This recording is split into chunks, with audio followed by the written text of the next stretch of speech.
Good morning. I'm here this morning to thank our firefighters, the leadership, and the rank and file on behalf of Houstonians. Once again, we witnessed our first responders, our Houston firefighters, coming to the rescue of residents of a small apartment project, using their training and their motivation and their commitment to placing their lives on the line for Houstonians. Doing that this morning, 3 of them suffered injuries, severe burns.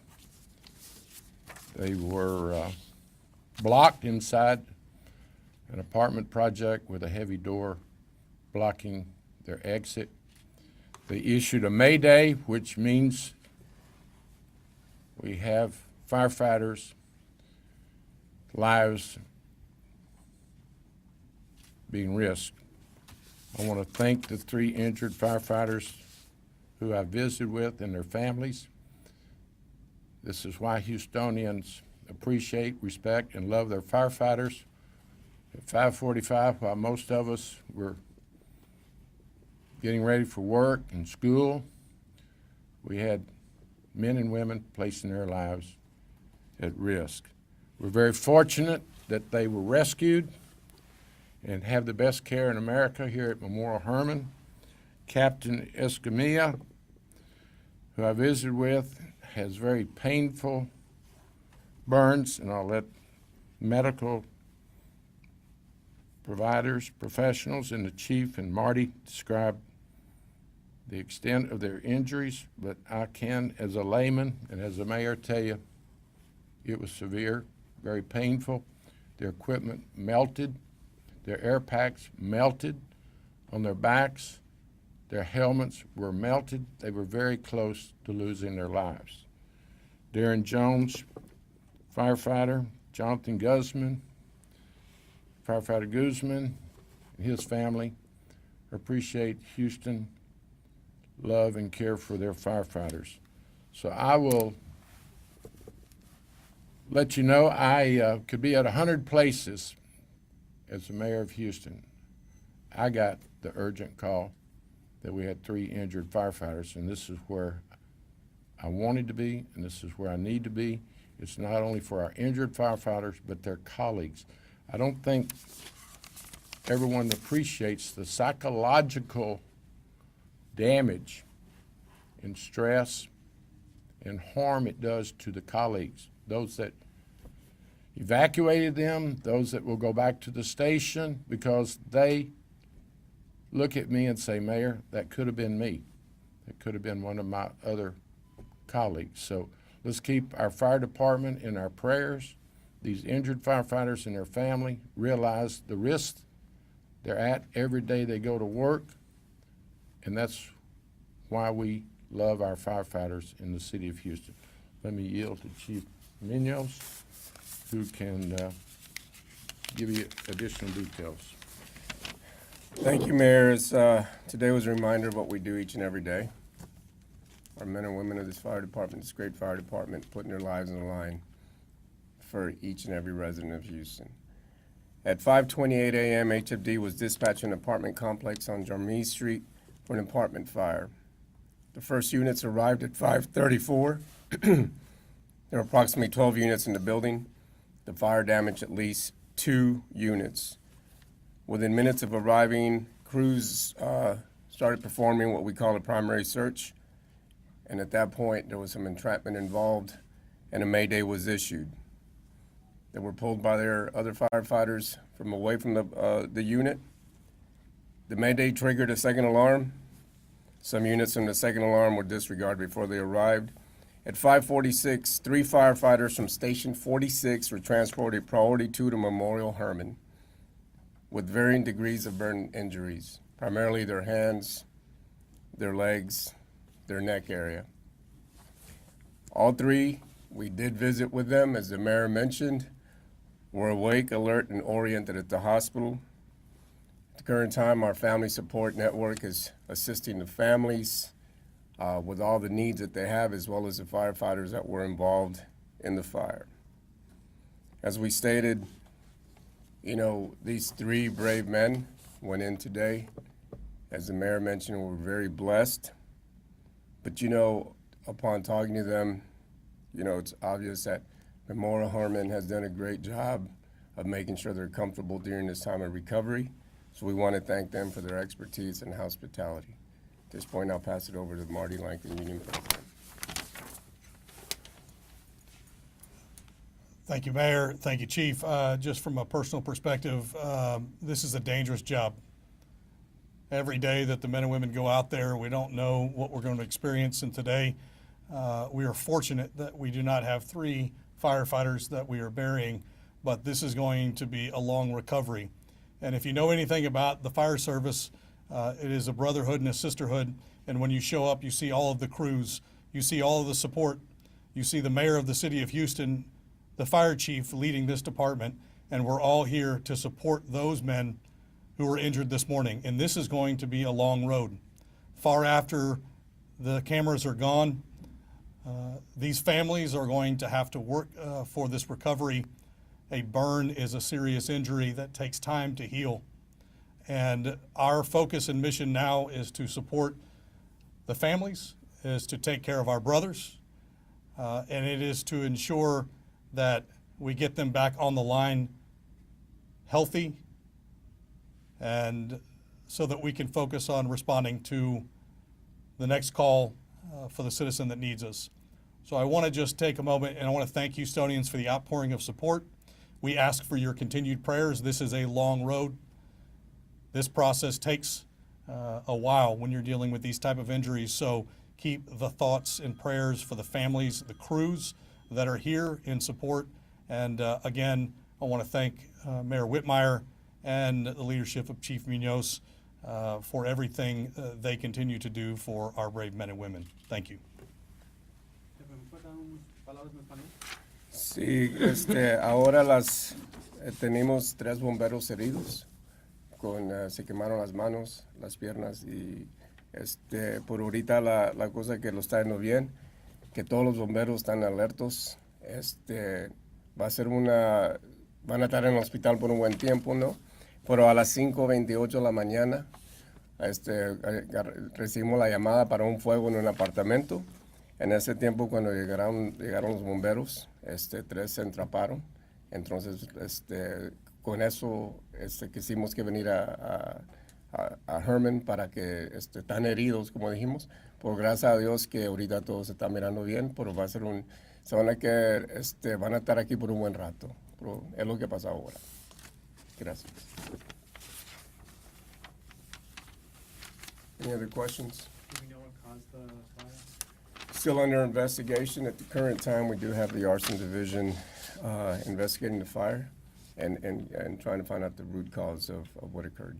I guess with it still being under investigation, is there anything on first blush that looks like it could have been prevented in terms of starting it, or was anything dangerous about the building? Sir, and that's all part of our preliminary investigation. An investigation will reveal the root cause and then what actually occurred to lead to this event. Chief, Devon Roman here with KHOU 11. You mentioned that there was an entrapment involved. How were the firefighters actually able to get out? Well, that's a great question. Actually, we had, as you know, just to give you a little history, there's what we call the rehire program that the mayor supported of getting the firefighters that had been in with us before. And that person had been with us for 3 weeks now, and he was able to rip the door out. Was a big, strong guy. Was able to rip the door out. At that point, we were able to extract those firefighters that were at the doorway. So. Chief, was there a collapse? What was?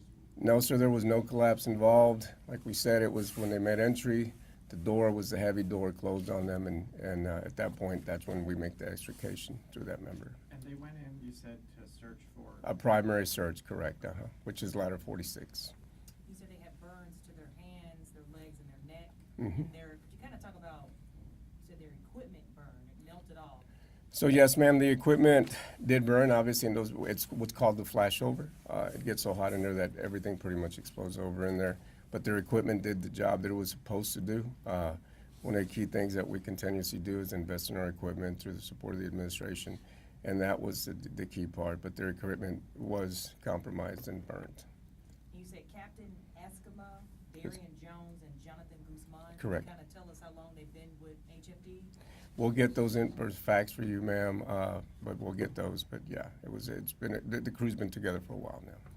¿Cuál es la respuesta en español del equipo? Del equipo. El equipo, sí, el equipo que tuvieron, sí se quemó en el fuego y por eso, pero sí le salvó la vida a todos los bomberos que estaban ahí. Chief, you mentioned that you and the mayor and everyone else met with these 3 firefighters and their families. What were their spirits like? Were they upset? Were they feeling okay? How are they doing? Emotional, obviously in pain, but in good spirits. It's always good. Chief Davis, too, has been meeting with them, our executive over operations. But they're in good spirits, painful. But, you know, like the mayor said, today was a blessing today. But they are in good spirits. It's obviously in pain, but they're able to talk to us in good spirits. I would emphasize they were thankful. And Escamillo has large blisters on his chest, his hands, face, his wife there. So, you know, they train to save lives, knowing that their lives at risk, and then you see in real time, you see the risk and the pain. You know, you can imagine a small stove burn that you might have had, hands swollen, feet, blisters. So as Marty said, it's a slow process back, but for a layman to see that extent of burns, deep burns, 2nd, 3rd degree, painful, but there again, they're thankful because they're gonna get to go home with their family.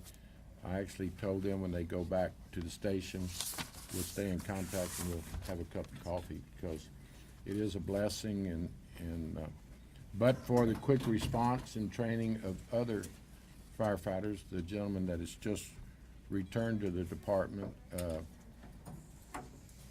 when you hear Mayday, you know it doesn't get more serious than that. So we were really blessed that someone was able to free them through a heavy closed door.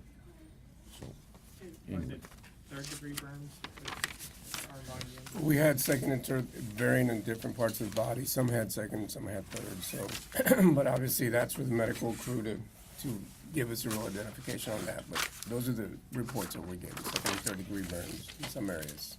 Chief, right now with this cold weather, y'all responding to, fires and things, what, and of course this one is under investigation, but what's the advice out there for the citizens, dealing with heaters and just fires in particular to keep warm? Yeah, great question. Obviously, maintain the safety of your home, right? One of the big things that we see a lot, depending on what area of town you live in, people have a tendency to do live fires inside their homes, which is not definitely something we want to see. Obviously, the carbon monoxide poisoning when people might have heaters that haven't been checked, so check for that. There's that open flames is a big one that's got to be protected and avoided at all costs, but definitely to look at your surroundings, but those are the ones that we really hit a home on. Space heaters in particular. The firefighters, obviously, we know that they were unfortunately injured in this. Were there any residents that were impacted as well? No, sir, no residents were injured. As I said, only 2 units were out of commission as a result, but no injuries or no transports of any civilians. Do we know how long it's been since we've had this number of firefighters injured this severely? It seems like it's probably been a while. It's been a while, yes, sir. It's about 11, 12 years now. Any other questions? I know that the injuries are severe, extensive. Is it something that these firefighters are going to be able to make a recovery from? From all indications, yes. That's what we're looking at, but obviously that's for the medical staff to look at. But as I said, we're very fortunate we're here at Memorial Hermann, and I do feel comfortable they'll be back to a speedy recovery and back into the stations. And can you talk a little more, Mayor, maybe about this, or Chief, about this return program you mentioned? Explain what that is and how long that's been going on. Yeah, great question. The rehire program, as you know, firefighters left. But then now with the new administration, new mayor, new leadership, they wanted to come back, right? And these were firefighters that worked for Houston.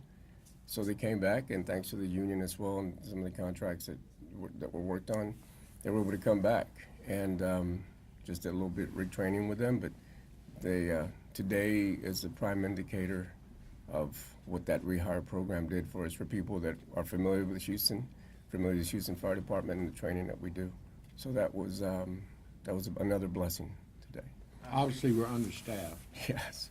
and cadet class were not being filled until we reached a settlement and assured the firefighters that they were going to know their conditions and benefits. So now, not only are we seeing our recruitment being successful and our cadet class becoming larger, but we're actually seeing rehires. The morale is very high in the Houston Fire Department and actually in the Houston Police Department.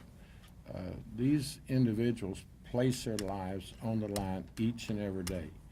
They appreciate an administration and leadership that protects them, makes certain that their families are going to be cared for if they are taken in the line of duty. So, you know, this is not just the physical burns, it's the psychological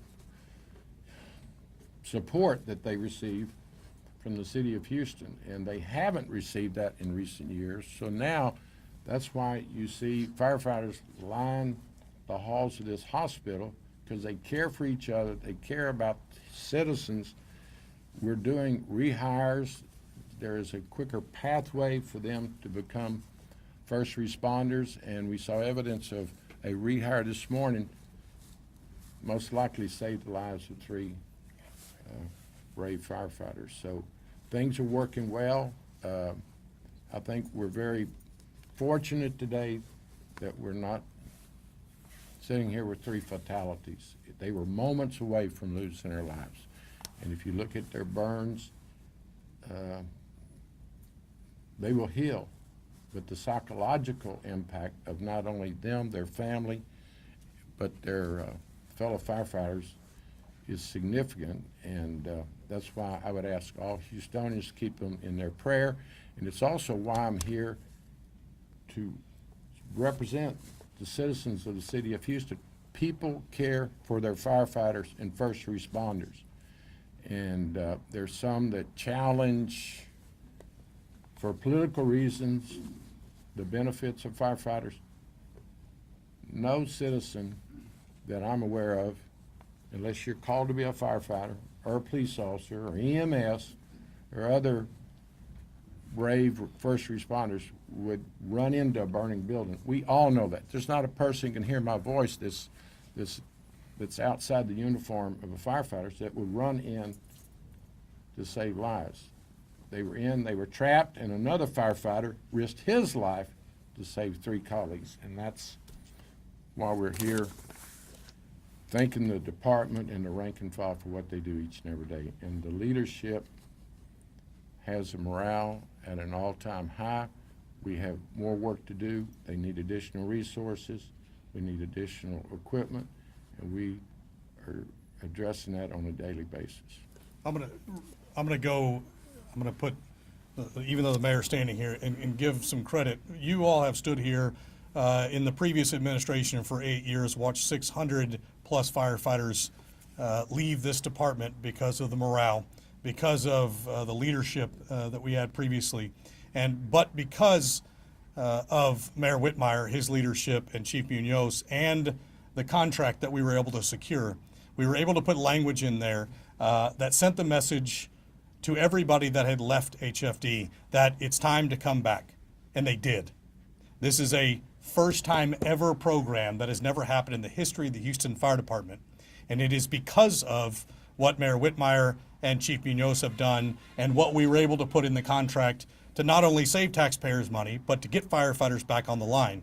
And if we hadn't have had the firefighter that came back under the rehire program, I don't know what would have happened this morning. But I thank God every day that we have him and that he was the one that opened the door and got our guys out. That's why we say seconds matter in this business. It's not politics. It's not a joke. We've got 3 burned firefighters up there with their families who have a long road to recovery.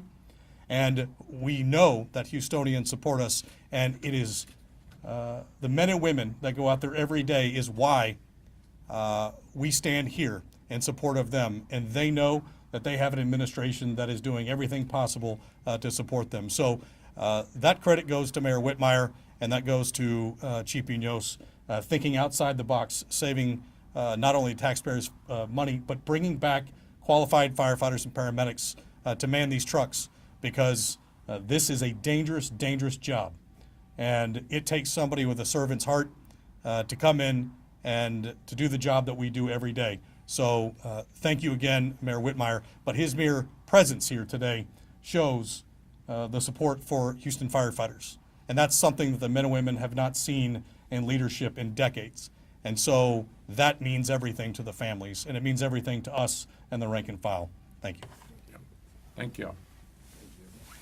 Chief Munoz, ¿nos daría algunas declaraciones en español, por favor, acerca de lo que pasó y el estado actual? Sí, a las 5:28 de la mañana el Departamento de Bomberos recibió una llamada en un apartamento en fuego. Entonces, cuando llegaron el equipo, hicieron entrada al apartamento. En ese tiempo se entramparon y teníamos 3 bomberos heridos, ahorita con quemadas en sus manos y sus piernas. Pero gracias a Dios que están alertos, no hay peligro de perder la vida, pero están quemados y va a ser mucho trabajo para ellos, pero gracias a Dios que todo salió bien. Nada más. Gracias, thank you. Thank you.